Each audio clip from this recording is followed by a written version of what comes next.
जी, इस वक्त मैं मौजूद हूँ इस्लामाबाद में। पुलिस के चाको चौबंद दस्ते जो हैं वो यहाँ पर फ्लैग मार्च कर रहे हैं। एसपी अरसलान जाज़ेब हैं, उनकी निगरानी में कमो पेश 25 से 30 गाड़ियाँ हैं। मेरे अकब में आप देख सकते हैं ये जो कोस्टर्स हैं या जो बड़ी वैन्स हैं, इनमें बहुत बड़ी तादाद में इस्लामाबाद पुलिस के एहलकारें, सिंध पुलिस के एहलकारें, आज़ाद जम्मू और कश्मीर की पुलिस है और अमन का झंडा भी लगा रखा है वाइट कलर का।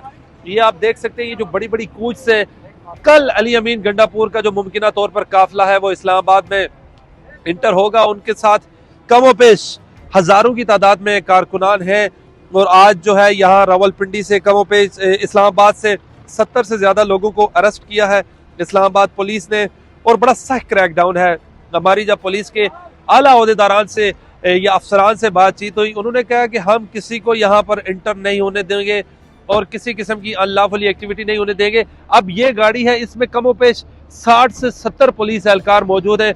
इस तरह वो जो गाड़ी है उसमें सिंध पुलिस के एहलकार मौजूद हैं, आज़ाद जम्मू और कश्मीर पुलिस के एहलकार मौजूद हैं। अली अमीन गंडापुर का जो काफिला आ रहा है उसको रोकने के लिए भरपूर तैयारी है इस्लामाबाद पुलिस की। अब क्या होता है, कल इंटर होने दिया जाएगा या नहीं, लेकिन पुलिस के जो सीनियर अफसरान हैं वो तो ये दावा कर रहे हैं कि हम किसी सूरत किसी को भी इंटर नहीं होने देंगे। वफाकी दारुल हुकूमत इस्लामाबाद में साबिक वजीर आजम इमरान खान साहब ने 24 नवंबर को फाइनल कॉल दे रखी थी इस्लामाबाद में। अभी रात का वक्त है लेकिन पाकिस्तान तहरीक इंसाफ के जो 60 से 70 कारकुनान इस्लामाबाद में निकले, उन सब को, चाहे वो खवातीन भी थी, उनको गिरफ्तार किया है इस्लामाबाद पुलिस ने और किसी को भी कानून हाथ में नहीं लेने दिया गया। और बहुत से कारकुनान को हमने देखा है पुलिस ने लाठियों के साथ भी मारा है जब वो गिरफ्तारी देने से कतरा रहे थे। 70 के करीब कारकुनान को इस्लामाबाद पुलिस ने गिरफ्तार कर लिया है। दफा 144 नाफिज है। अब से कुछ देर कबल जहाँ पर मैं खड़ा हूँ इससे बैक पे पुराना एयरपोर्ट है इस्लामाबाद का, वहाँ पर बेलारूस का 80 रुकनी वफद आया है। उसको हाई प्रोफाइल मूवमेंट में अपने जो रेड जोन है वहाँ पर मुंतकिल किया है और जो कंटेनर्स है वहाँ पर ग्रीन कलर का कपड़ा भी लगाया गया था ताकि पता ना चल सके।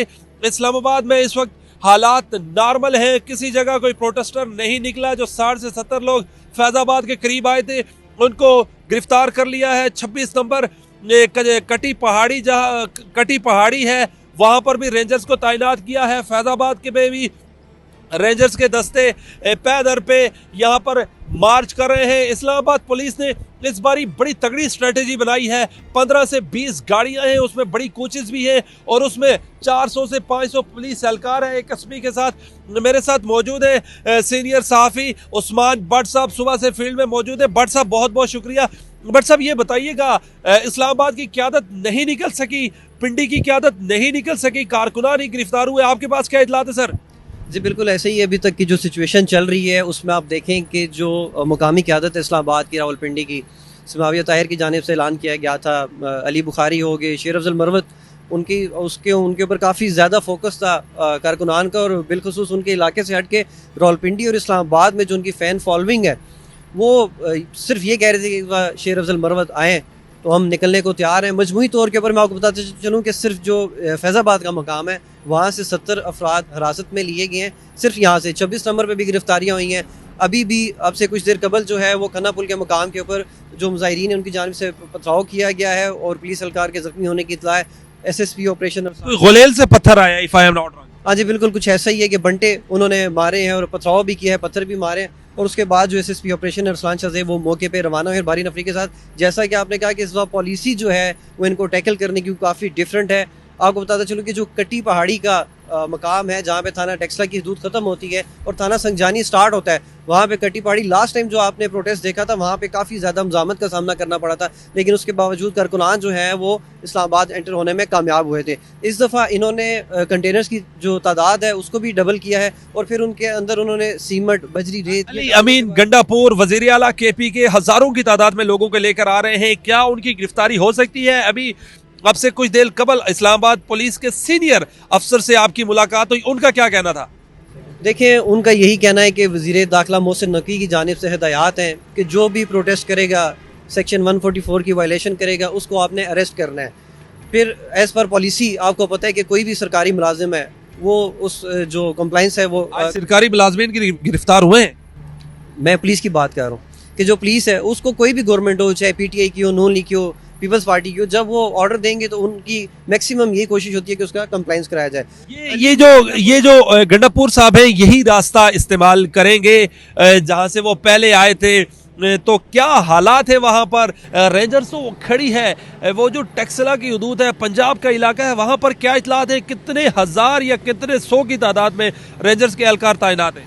देखिए, जो कटी पहाड़ी का एरिया है उसका कंप्लीट कंट्रोल 26 नंबर का कंप्लीट कंट्रोल जो है वो रेंजर्स के पास है, रेंजर्स के हवाले है।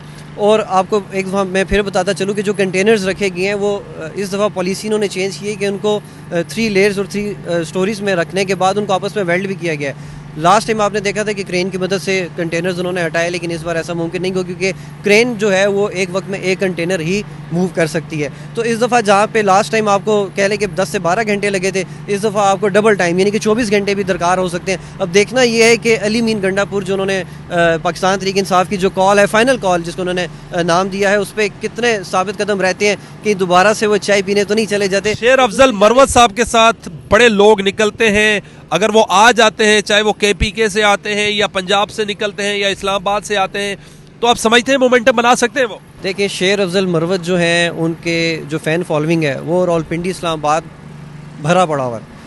वो लोग उनके साथ चलने को तैयार हैं, लेकिन वो खुद चलें अगर तो।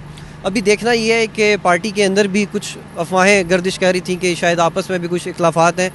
उसको साइड पे रखते हुए जो गवर्नर केपी हैं फैसल करीम कुंडी, उन्होंने तंजिया तौर पे ये कहा था कि पाकिस्तान तहरीक इंसाफ ने जिस कॉल को फ़ाइनल कॉल का नाम दिया है ये फ़ाइनल मिस्ड कॉल होगी। इसके बाद जो कारकुनान हैं वो मायूस होकर किसी और पार्टी की तरफ देखेंगे। अब ये देखें कि दूसरा ये बात कि बुशरा बीबी वो भी शामिल हो चुकी हैं इस तहरीक में, इस एहतजाज। बहुत बड़ी खबर दे रहे हैं कि बुशरा बीबी प्रोटेस्ट में आ रही हैं और ये पहली बार है कि वो प्रोटेस्ट में आ रही हैं। बिल्कुल, ये पहली बार है कि वो प्रोटेस्ट में आ रही है और इससे पहले कहा ही जाता था कि वो उनको सियासत से उनका कोई लेना देना नहीं है। लेकिन इस दफ़ा जो मौजूदा सूरत हाल है उनको मद्देनज़र रखते हुए अब वो आपको कारकुनान के साथ जो है वो नज़र आएंगी। अब देखना ये है कि फैसल करीम कुंडी ने जो दावा किया था कि या तो ये फ़ाइनल मिस्ड कॉल होगी या फिर ये फ़ाइनल कॉल होगी, अब देखना ये है कि कौन जो है वो कितना साबित कदम रहता है। लेकिन मैं आपको एक बार फिर बताता चलूँ, कारकुनान रावलपिंडी और इस्लामाबाद में शदीद मायूस है और उसकी वजह ये है कि जो मुकामी क़यादत जिस तरह से दावे कर रही थी कि हम निकलेंगे, लीड करेंगे, बैरिस्टर गौहर को देख लें, बिल्कुल खामोशी है।